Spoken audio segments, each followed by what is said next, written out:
Court of appeal میں جو case law ہے وہ یہ کہتا ہے کہ جی پیرنٹس کو امیگریشن ایکٹ 2014 کے تحت بچے کے ساتھ ویزا دے دیا جائے، یعنی کہ جو ریلیشن شپ ہے وہ بچے کی اور پیرنٹس کی، اور آف کورس زیادہ تر ہوم آفس یہ کرتا ہے کہ جو انڈر 18 باقی بچے ہیں ان کو فیملی یونٹ کے طور پہ ویزا دے دیتا ہے۔ سرکمسٹانسز تھوڑے ڈفرینٹ ہو جاتے ہیں جب کوئی ایک بچہ یا بیٹی یا بیٹا اس میں سے اوور 18 ہو جائیں، تو پھر آپ کے پاس دو صورتیں ہوتی ہیں اپلائی کرنے کے لیے۔ ایک صورت جو بڑی اسٹریٹ فارورڈ ہوتی ہے کہ آپ بولیں کہ جی یہ ابھی بھی ہمارا پارٹ آف فیملی یونٹ ہے، کیونکہ یہ آل دو اڈلٹ ڈپینڈنٹ میں آتے ہیں، لیکن اس کا کورٹ آف اپیل کا کیس لا بھی ہے کہ ہیومن رائٹ بیسس پہ اگر ان کی dependency goes beyond emotional needs and financial need تو وہ فیملی یونٹ میں ہی کنسیڈر ہونا چاہیے، اور کمپیشنٹ گراؤنڈ پہ آپ ان کو بھی ویزا دیں۔ ان ادر ورڈز جو آپ اپنا کیس بنانے کی کوشش کرتے ہیں وہ ہیومن رائٹس کے اوپر کرتے ہیں۔ آف کورس ایک تو یہ چیز ہوگی کیس بنانے کی، اب مجھے نہیں پتا کہ آپ کے پاس کیا ایویڈنس ہے کہ وہ آپ کی فائنینشیل ایموشنل ڈپینڈنٹ ہے اور اٹ گوز بیونڈ دیٹ، تو ایک تو وہ کلیم ہو جاتا ہے۔ سیکنڈ کلیم ہو جاتا ہے کہ اگر جو آپ کا بچہ جس کی عمر ظاہری بات ہے 7 سال جس کو ادھر ہو گئے لیکن اس کی عمر 18 سال سے کم ہے، اگر اس کا اور اپنے اس اڈلٹ سبلنگ کا بانڈ بہت اسٹرانگ ہے تو آپ یہ بھی بولتے ہیں کہ it's in the best interest of the child کہ یہ جو ان کے اڈلٹ سبلنگ ہیں یہ ان کے ساتھ رہیں بیکاز ان کی اٹیچمنٹ بہت ہے۔ مجھے تو آپ کے فیملی سرکمسٹانسز کا نہیں پتہ، میں تو ایک جنرل ویو لے رہا ہوں کہ جب آپ اس ٹائپ کے کیس کی اپلیکیشن کرتے ہیں تو کن کن چیزوں کو آپ نے اپنے مد نظر رکھنا ہوتا ہے۔ تو ایک چیز تو ہو گئی ہیومن رائٹس کی، ایک چیز ہو گئی بیسٹ انٹرسٹ آف چائلڈ کی، اگر ان دونوں سبلنگس کا بانڈ بہت اسٹرانگ ہے۔ تیسری چیز آ جاتی ہے جو ہیومن رائٹ کے اٹ سیلف امیگریشن رول کے اندر آتی ہے، وہ یہ ہے کہ اگر کسی شخص کو اس ملک میں 20 سال سے کم ہوئیں، جو کہ موسٹ نیچرلی آپ کی بیٹی کو ہوئے ہوں گے ورنہ تو آپ اس بیسس پہ اپلیکیشن ڈال لیتے ہیں، but they are significant obstacle کہ یہ اپنی ہوم کنٹری میں جا کے نہیں رہ سکتی، تو آپ اس کی بیس پہ بھی اپلائی کر سکتے ہیں، اس کو پرائیویٹ لائف بولتے ہیں۔ تو ظاہری بات ہے کہ اگر مجھے نہیں پتا کہ کتنا عرصہ وہ اس ملک میں آپ کے ساتھ رہی ہیں، لیکن یہ بات تو انڈرسٹوڈ ہے کہ جب سے وہ آپ کی ڈپینڈنٹ تھیں وہ آپ کے ساتھ ہی رہی ہیں، اور اگر آپ لوگ یہاں رہ رہے ہیں اور پیچھے کوئی ایسا فیملی سپورٹ فائنینشیل اکنامک نہیں ہے کہ وہ وہاں جا کے انڈیپینڈنٹلی رہ سکیں، تو وہ بھی پھر آپ کا کلیم بنتا ہے کہ کیا کیا، اور آپ کو ایکسپلین کرنا پڑے گا کہ کیا کیا سگنیفیکنٹ آبسٹیکل ہیں کہ کیوں جا کے اپنی ہوم کنٹری میں آپ کے بغیر نہیں رہ سکتے، کیونکہ آپ وہ بھی ایکسپلین کرنا پڑے گا۔ تو ان سمری جب آپ اپنی 18 ایئر یا 18 سے ابو سن یا ڈاٹر کی اپلیکیشن ڈالتے ہیں تو آپ کے پاس 3 طرح کے گراؤنڈز ہوتے ہیں اس ٹائپ کے سینیریو میں، جو آپ کا ہے کہ آپ کی فیملی ہے جن میں 7 ایئر کے اوپر ویزے ملے لیکن ہوم آفس نے اڈلٹ کو سائٹ پہ کر لیا ہے۔ ایک گراؤنڈ میں ریپیٹ کر دیتا ہوں ہوتا ہے ہیومن رائٹس کا، کمپیشنیٹ سرکمسٹانسز کا کہ جی ہم ایک فیملی یونٹ ہے ہمیں اکٹھا رہنے دیا جائے۔ ایک گراؤنڈ ہوتا ہے بیسٹ انٹرسٹ آف چائلڈ کا کہ اگر یہ دو سبلنگز بہت زیادہ ایک دوسرے سے اٹیچڈ ہیں اور it will be devastating on the child, اگر یہ سبلنگ چھوڑ کے چلا گیا that would be best interest of the child کہ یہ لوگ اکٹھے رہیں۔ اینڈ تھرڈ ہوتا ہے جو امیگریشن رول کی اٹ سیلف پرائیویٹ لائف کی پروویژن ہے کہ کوئی بھی شخص اپلائی کر سکتا ہے جس کو 20 سال سے کم ٹائم ہوا ہے ادھر، if they are significant obstacle for them to go and integrate back into their country of origin، جو آپ کو کیس وائز پتہ ہوگا۔ سو کہنے کا میرا مطلب ہے کہ کیونکہ مجھے آپ کے فیکٹس نہیں پتہ کیس کے، تو میں بتا نہیں سکتا کہ بھائی اس میں کیا میرٹ ہے، اور نہ اس شو کا وہ فارمیٹ ہے، لیکن جو میں نے آپ کو انفارمیشن دی ہے کہ ان 3 گراؤنڈز کے اوپر آپ کو اپنے کیس کو سبمٹ کرنا ہے، تو آئی ہوپ کہ آپ کی جنہوں نے بھی لیگل ریپرزنٹیشن کی ہے انہوں نے آپ کے ساتھ ان ساری چیزوں کو گو تھرو کیا ہے، اور ایویڈنس آپ سے، کیونکہ ایک بات یاد رکھیں کیس آپ کا ہے، ایویڈنس آپ نے جمع کرنا ہے۔ آپ یہ نہیں کہہ سکتے جی ہوم آفس خود چیک کر لے کہ جی یہ حالات ہیں میری ہوم کنٹری میں، نہیں، ایویڈنس جمع کرنا آپ کا کام ہے۔ تو آئی ہوپ آپ نے اس حساب سے اپنی ریپرزنٹیشن کی ہو اپنی بیٹی کے لیے، and I wish you all the best sir. Thank you so much آپ کی کال کا۔ اگلے کالر کی طرف چلتے ہیں۔ السلام علیکم۔ جی وعلیکم السلام۔ طارق صاحب میرے 2 چھوٹے سے سوال۔ جی پہلا سوال میرا یہ ہے کہ جو میرا چھوٹا بھائی ہے وہ ڈاکٹر، وہ یہاں پہ ایز اے اسٹوڈنٹ آیا تھا، ٹھیک ہے، اور جب وہ اسٹوڈنٹ آیا تو اس نے مینشن کیا کہ میرے فیملی ممبر یہاں پہ ہے، یعنی ہم 2 بھائی یہاں پہ تھے یو کے میں، تو اس نے مینشن نہیں کیا تھا، ٹھیک ہے، کیونکہ میرا اس وقت اسٹیٹس نہیں تھا، اور جو میرے دوسرے بھائی ہیں وہ آؤٹ آف کنٹری تھے، یعنی یورپ کی دوسرے کنٹری میں رہ رہے تھے، جی اور اب یہ ہے کہ اب وہ بیسیکلی اب اس نے Tier 2 اپلائی کرنا ہے اور اس کو یہاں پہ جاب آفر ہے. ابھی یہ ہے کہ اگر یہ مینشن کرے گا کہ ہاں میں میرے فیملی ممبر ہیں, کیونکہ ابھی تو ہماری دوسری فیملی آ گئی ہے, میری سسٹر اور دوسرے بھائی اور میری مام بھی. تو ابھی کیا اس کو مینشن کرنا چاہیے یا نہیں کرنا چاہیے؟ اگر نہیں کرتا تو اس کا کیا ہے, اور اگر کرتا ہے تو اس کا کیا نقصان ہوگا اس کو فیوچر میں. ٹھیک ہے. اور میرا دوسرا سوال یہ ہے کہ سر وہ آیا تھا یہاں پہ اسٹوڈنٹ, اس کے بعد وہ پاکستان گیا, پھر اس نے وزٹ اپلائی کیا کیونکہ اس نے ڈگری اپنی کرنی تھی ریسیو. ٹھیک ہے. وہ یہاں پہ آیا, اس کے بعد کووڈ آ گیا. کووڈ کے بعد وہ اس کو یعنی کہ گورنمنٹ نے جو اسکیم اناؤنس کی کہ آپ یہاں پہ رہ سکتے ہیں وداؤٹ. ٹھیک ہے. تو اس میں یہ ہے کہ اس نے پھر وزٹ ویزا اپلائی کر دیا, یعنی ویکسینیشن کے لیے. اس کو 1 سال کے بعد انہوں نے 6 ماہ کا ویزا دیا ہے.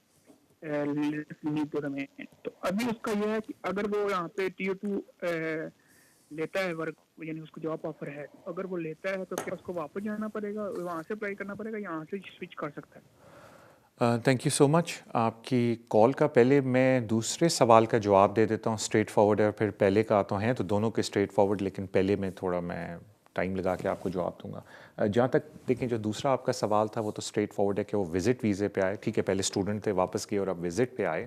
اور وزٹ پہ موسٹ لائکلی جو گورنمنٹ کی اسکیم تھی کہ ہم کووڈ میں آپ کو ایکسٹینشن دے دیں گے اگر آپ واپس اپنی ہوم کنٹری میں نہیں جا سکتے, تو موسٹ لائکلی وہ جو ایشورنس ٹیم کے تھرو ویزے تھے. تو آئی تھنک جو انہوں نے اپلائی کیا وہ الگ کیا, تو وہ جو ان کو ایکسٹینشن ایشورنس ٹیم کی ملتی ہے وہ اسی بیس پہ ملتی ہے کہ جو آپ کے اوریجنل ویزا تھا وہی کنڈیشنز آپ پہ ابھی اپلائی ہوں گی. تو جو بات ہے اسکلڈ ورکر ویزے کی, اب اس کو Tier 2 نہیں بولتے, اسکلڈ ورکر بولتے ہیں, اس ویزے کے اوپر آپ وزٹ ویزے سے سوئچ نہیں کر سکتے.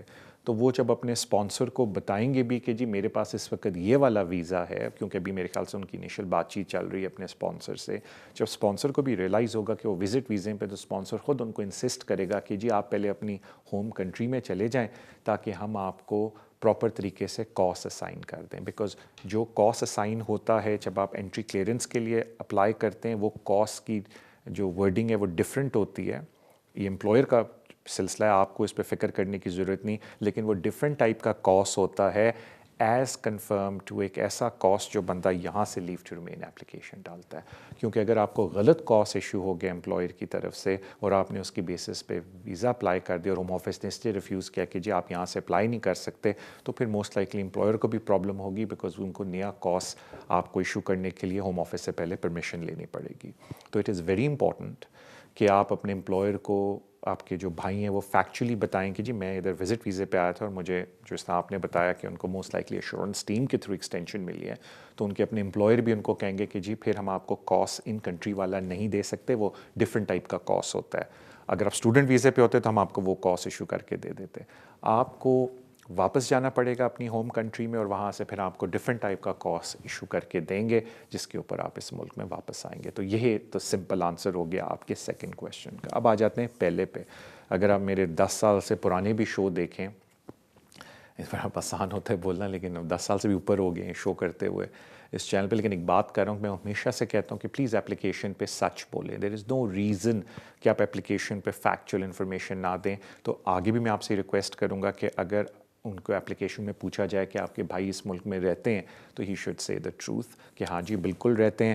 ہاں بالکل ہوم آفس یہ پوچھ سکتا ہے کہ آپ نے پریویس اپلیکیشن پہ یہ ذکر کیوں نہیں کیا, تو اگین آپ کو پھر آنیسٹلی جواب دینا پڑے گا کہ اگر آپ نے کسی سے ویزا فل کرایا اور انہوں نے omit کر دیا اور آپ نے بہت لیٹ ریئلائز کیا, I do not know the facts کہ کیوں آپ نے پہلے ڈکلیئر نہیں کیا, بٹ میرا ریکویسٹ یہ ہے کہ آئندہ سے ان کو پلیز بولیں کہ کریکٹ اینڈ فیکچوئل انفارمیشن دیں فارمز کے اوپر, بیکاز اس میں فائدہ یہ ہوتا ہے کہ جب فیوچر میں بھی آپ کوئی بات کرتے ہیں, اور دیکھیں امیگریشن ایک ایسی چیز ہے کہ اوور دا لائف اسپین جب تک آپ برٹش نہیں ہوتے اکثر لوگ 5 6 یا 3 تو منیمم اپلیکیشنز یا 4 تو منیمم ڈالتے ہیں. تو جب آپ کی انفارمیشن فیکچوئل ہوگی تو پھر آپ کو ان چیزوں کی فکر کرنے کی ضرورت نہیں ہوگی جی میں نے پہلے کیا بھرا تھا تو اب میں کیا بھروں. تو اس لیے ہمیشہ فیکچوئل انفارمیشن دیا کریں, ٹروتھفل اینڈ آنیسٹ طریقے سے اپلیکیشن کو بھریں. تو ود ڈیو رسپیکٹ ان کو بالکل بتانا چاہیے. اس کا آنسر یہ ہے کہ اگر ان کے بھائی ادھر رہتے ہیں اور وہ پوچھتے ہیں کہ کون کون سی فیملی اینڈ فرینڈز آپ کے UK میں ہیں, ان کو بالکل بتانا چاہیے. تھینک یو سو مچ آپ کی کال کا. مجھے بتایا جاتا ہے کہ اب طارق بھائی بریک کا ٹائم ہوا ہے. Let's go on a break. Break سے جانے سے پہلے thank you so much for your love and support جو آپ سوشل میڈیا پہ اس چینل کو دیتے ہیں. Please keep doing that. Immigration وچ طارق شو کو دیتے ہیں, please keep doing that because سے حوصلہ افزائی ہوتی ہے. Let's go on a break. Break سے ان شاء اللہ تعالیٰ واپس آ کے ہم کالس کا سلسلہ دوبارہ شروع کرتے ہیں. So see you after the break.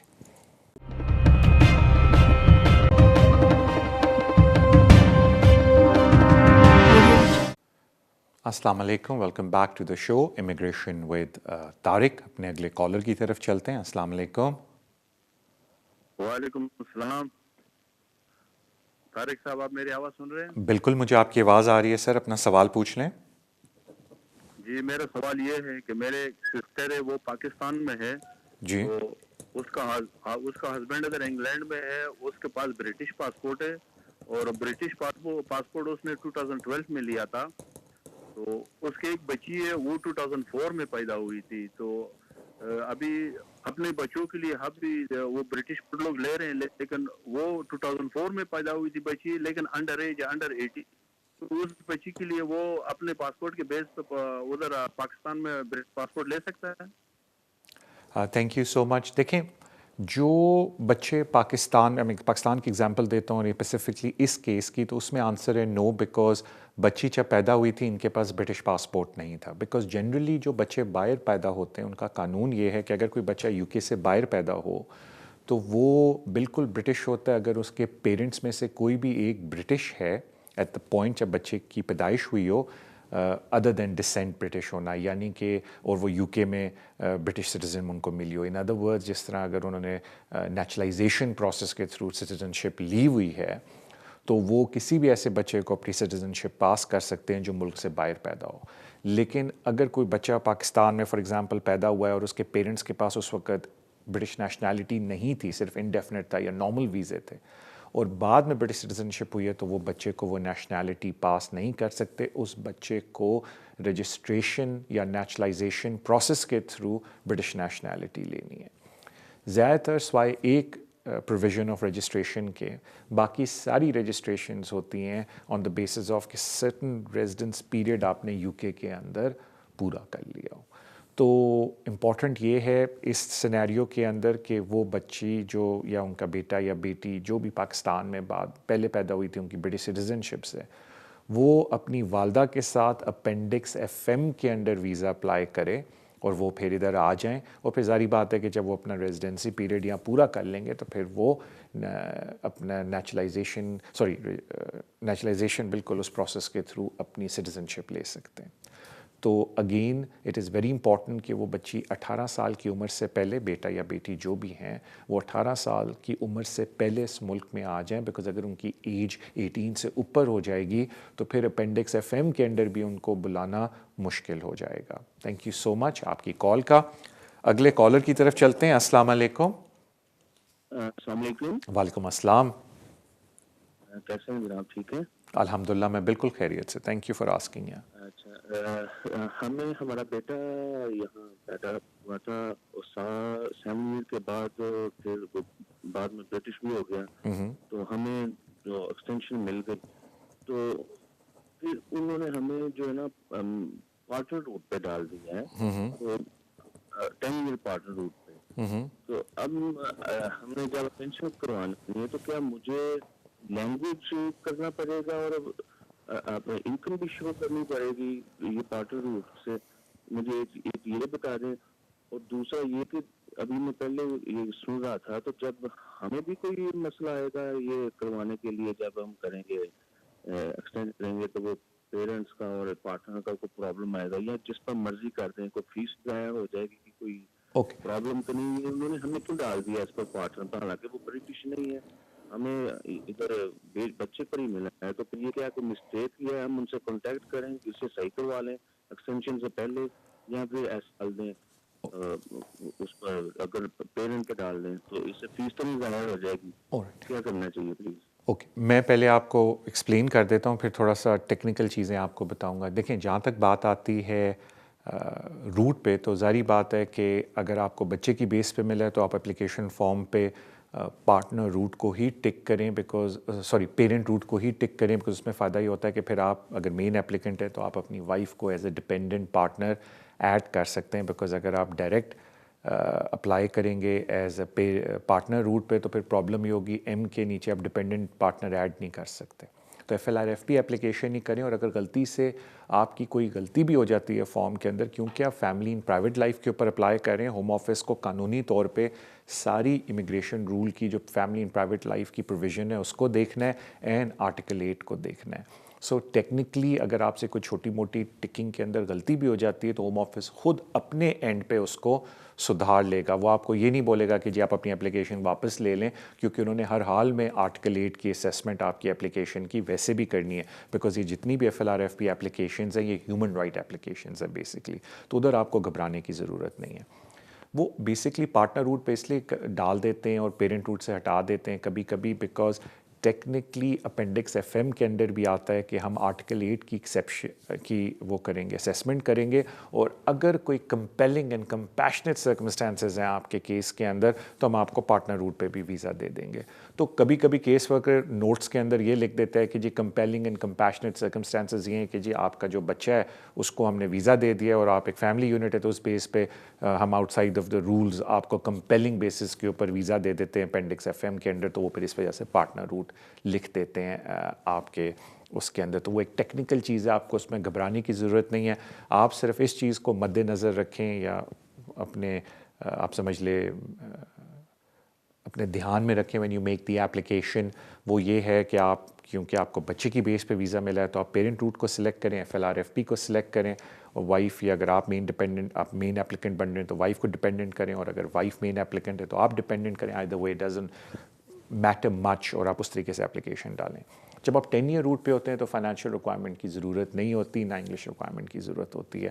آپ اپنی ایکسٹینشن اسی طرح کراتے رہتے ہیں. وہ صرف اگر آپ 5 ایئر روٹ پہ سوئچ ہوتے ہیں اور آپ اس پہ جانا چاہتے ہیں تو پھر آپ کو انگلش لینگویج کی ریکوائرمنٹ ہے اور آپ کو ایڈیکویٹ مینٹیننس اپنا مینٹین کرنا ہوتا ہے. ادروائز آپ کو کوئی اس ٹائپ کا ایشو نہیں ہوتا. اور اگین جس طرح میں آپ سے عرض کرتا ہوں کہ اگر آپ کو تھوڑے ایشوز ہو رہے ہیں ایکسٹینشن کے اندر، دین اس میں کوئی برائی نہیں ہے کہ آپ کسی لیگل ریپرزینٹیٹیو سے، کمپیٹنٹ پرسن سے اپنی اپلیکیشن کو پروسیس کروائیں. تھینک یو سو مچ آپ کی کال کا. اگلے کالر کی طرف چلتے ہیں. السلام علیکم. وعلیکم السلام. ہیلو جی، السلام علیکم. وعلیکم السلام. میں نے آپ کو پوچھنے کے لیے فون کیا کہ ہم لوگ مدر فادر UK میں ہے اور ہمارے بچے ہیں نا تو انڈیا میں ہے، تو اس کا ویزا کا کچھ ہو سکتا ہے اپلائی یہاں سے؟ کیونکہ وزٹ پر تو آتا ہے، وزٹ پہ ماشاء اللہ آتا ہے 6 مہینہ، ابھی الحمدللہ 2 سال کا ویزا ہوا ہے ان کا. تو ادھر سے پیرنٹس کی طرف سے کچھ ہو سکتا ہے؟ آپ بتا سکتے ہو پلیز. آپ کے بچوں کی ایجز کتنی ہیں؟ ایج تو 40 سال کا میرا بیٹا ہے اور بہو بھی ہے، دونوں کے لیے پوچھنے کا تھا. Okay, thank you so much آپ کی کال کا. دیکھیں جو اڈلٹ بچے ہوتے ہیں وہ اپنا روٹ خود بناتے ہیں. اگر کوئی پوچھے کہ جی اس وقت UK کی مائگریشن کی میں کس طریقے سے حاصل کر سکتا ہوں، تو اگر ہم ایک جنرل بات کریں کہ بھئی کون کون سے طریقے ہیں کہ آپ UK آ کے اپنے رستے بنا سکیں. میں یہ تو نہیں کہتا روٹ ٹو سیٹلمنٹ، لیکن ایٹ لیسٹ آپ کوشش کر سکتے ہیں. جو سب سے کامن ہوتا ہے نمبر 1 وہ تو ہوتا ہے جی کہ لوگ اسٹوڈنٹ بن کے آئیں، کیونکہ اب وہ واپس کھل گیا ہے گریجویٹس والا ویزا جس کو ہم پوسٹ اسٹڈی ورک ویزا بولتے تھے. تو کم از کم کوئی اگر اسٹوڈنٹ آ کے اپنی سال کی بھی ڈگری ختم کرتا ہے 2 سال کو اس کو کام کا موقع ملتا ہے because of the graduate visa. تو وہ بندہ پھر 2 سال کام کر کے اتنا اچھا کسی امپلائر کے لیے کام کرے کہ کل وہ امپلائر اس کو اسکلڈ ورکر کے طور پہ اسپانسر کر دے، بیکاز اب اسکلڈ ورکر بہت زیادہ آبیس ہو گیا اور بڑا آسان ہو گیا ہے. تو وہ پھر بندہ اگر اسٹوڈنٹ آتا ہے گریجویٹ ویزا لیتا ہے، اس میں بڑا اچھا کام کرتا ہے اور پھر چلا جاتا ہے اسکلڈ ورکر ویزے کے اوپر، تو ظاہری بات ہے وہ پھر سیٹلمنٹ حاصل کر سکتا ہے. ایک تو طریقہ یہ ہوتا ہے جس کو ہم پوائنٹ بیس سسٹم طریقہ بولتے ہیں. پھر آج کل انوویٹو ویزا بھی آ گیا ہے جس کے اندر اگر آپ اپنی منیمم 50,000 پاؤنڈ کی انویسٹمنٹ کریں اور آپ اپنے جو one of the endorsement bodies ہیں UK کی اس سے آپ اس کو اپروو کروا لیں اپنے بزنس پلان کو، تو آپ یہاں انوویٹو ویزے پہ آ سکتے ہیں اور پھر آپ اس ویزے کے تھرو اپنی سیٹلمنٹ حاصل کر سکتے ہیں. اسٹارٹ اپ ویزا بھی ہے جس میں کوئی انویسٹمنٹ کی ضرورت نہیں، لیکن آپ کا جو اسٹارٹ اپ پلان ہے وہ انوویٹر کسی اوارڈنگ باڈی سے، انوویٹر کہہ رہے ہیں اوارڈنگ باڈی سے اپروو ہو، اور اسٹارٹ اپ کو بعد میں آپ انوویٹر ویزے میں کنورٹ کرا سکتے ہیں. تو یہ سب سے پاپولر طریقے ہوتے ہیں آنے کے، لیکن ظاہری بات ہے لائک اینی تھنگ اس میں آپ کا اسکل سیٹ ہے کہ آپ کس روٹ کو لینا چاہتے ہیں. اور آف کورس کوئی بھی اتنا آسان کام نہیں ہوتا. آپ مائگریشن کی بات کریں کہ کوئی آپ کو مائگریشن اٹھا کے دے دے گا. سیم اپلائز جب ایک زمانے میں ہائیلی اسکلڈ ویزے ہوتے تھے جو بڑے آسان تھا میری نظر میں کہ آپ کو سرٹن پوائنٹس پورے کرنے پڑتے تھے اور آپ یہاں مائگریٹ کر کے آ سکتے تھے، جو کہ بھی نیکسٹ ایئر اس سال سے دوبارہ شروع ہو جائے گا. لیکن اس میں جو ایک ایشو ہے جو میں نے قانون کو پڑھا ہے، and I am very interested to find out کہ جب اس کا فائنل لا نکلے گا وہ اس کو ڈیفائن کیسے کرتے ہیں، کہ انہوں نے اس میں یہ لکھا ہے کہ جی one of the leading universities of the world سے آپ کی ڈگری ہو. تو اب وہ لیڈنگ یونیورسٹی کی ڈیفینیشن کیا ہے، باہر کی کنٹریز کے پوائنٹ آف ویو سے آیا وہ ایک لسٹ دیں گے یا کوئی رینکنگ بتائیں گے، تو that's very interesting to find out. But any way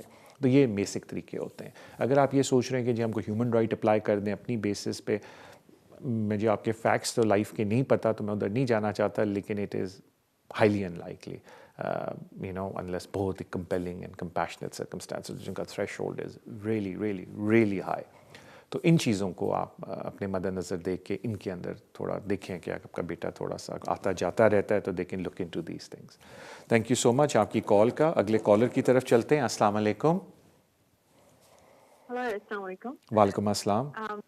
میرا کویشچن یہ تھا کہ مجھے نیکسٹ ایئر 2023 یہاں پہ 5 ایئرس کمپلیٹ ہو رہے ہیں، اس کے لیے کیا کیا ریکوائرمنٹس ہیں آپ مجھے بتا سکتے ہیں؟ جس میں میرے پاس کنفیوژن یہ ہے ایکسیپٹ فائنینشیل ریکوائرمنٹس کہ مجھے B1 اور لائف ان دا UK جو ٹیسٹ ہے وہ دونوں کرنے پڑیں گے اس کے لیے، یا جیسے کیا ریکوائرمنٹس ہیں؟ آپ اگر اس کو کلیئر کر دیں گے میرے لیے بہت ایزی ہو جائے گا.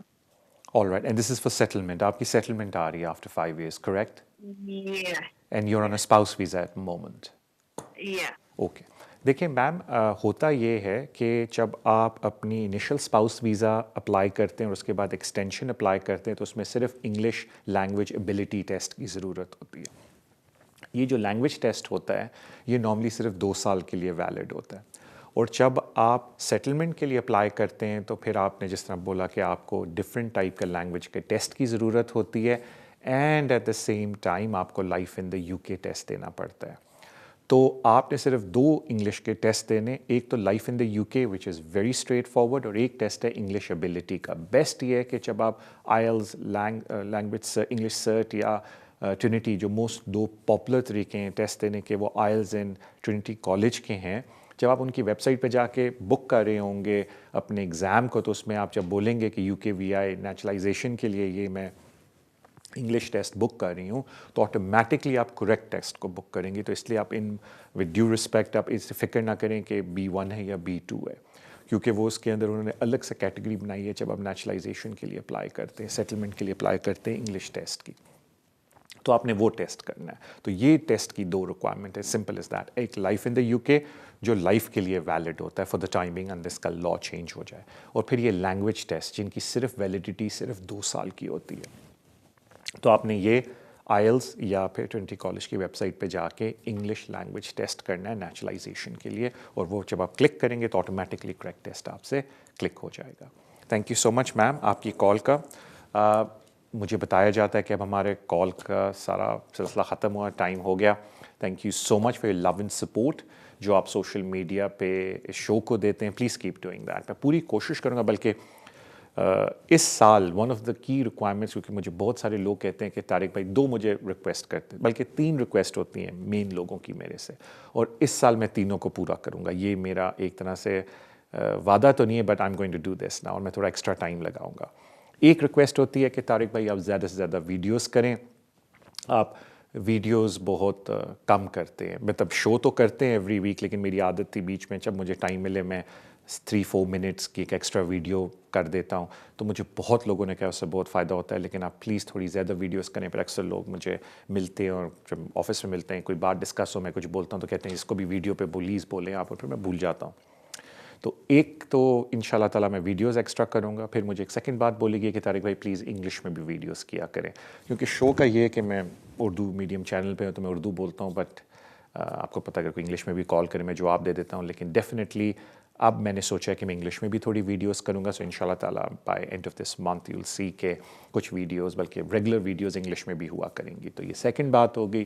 اینڈ تھرڈ تھوڑا آؤٹ آف دا باکس بات ہے, لیکن اب آپ کو تھوڑی سی لیٹیگیشن کی بھی ویڈیوز ملیں گی انشاءاللہ جب آپ چینل پہ جائیں گے. سو انشاءاللہ تعالیٰ دیٹ از مائی ایم جو اینڈ آف دس ہے, کیونکہ فرسٹ پارٹ میں بہت بزی ہوں, بٹ آئی تھنک 20th کے بعد بھی گونا اسٹارٹ دیٹ. اللہ حافظ, سی یو نیکسٹ ویک. اپنا خیال رکھیں. Happy new year to all of you. Thank you so much for logging on today, اور آپ سے ملاقات اگلے ہفتے ہوگی. خدا حافظ.